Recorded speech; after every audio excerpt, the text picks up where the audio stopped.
অজয় বাবু গর্বের সঙ্গে বলতে পারবেন যে হ্যাঁ, আমি একটা ক্লাব প্রতিষ্ঠা করেছিলাম যেখানে একটা শিক্ষায় শিক্ষিত হয়ে একটা মানুষ, একটা বাচ্চা, এক থেকে একাধিক বাচ্চা একটা বড় জায়গায় পৌঁছতে পেরেছে। তাই মা বাগদেবীর আরাধনায় এরা যে ব্রতী হয়েছেন, আজকে আর সফলতা কামনা করি। আগামী দিন দীর্ঘজীবী হোক এবং আগামী দিন আরো বড় জায়গায় আরো বড় বড় মহোৎসব, আরো রক্তদান শিবিরের মতন যদি আয়োজন করতে পারে তাহলে আমরা পাশে থাকবো।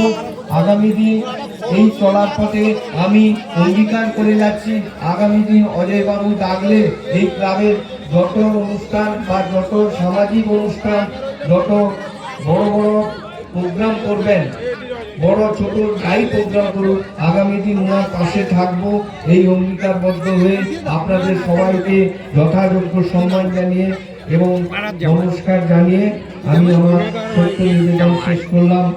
নমস্কার।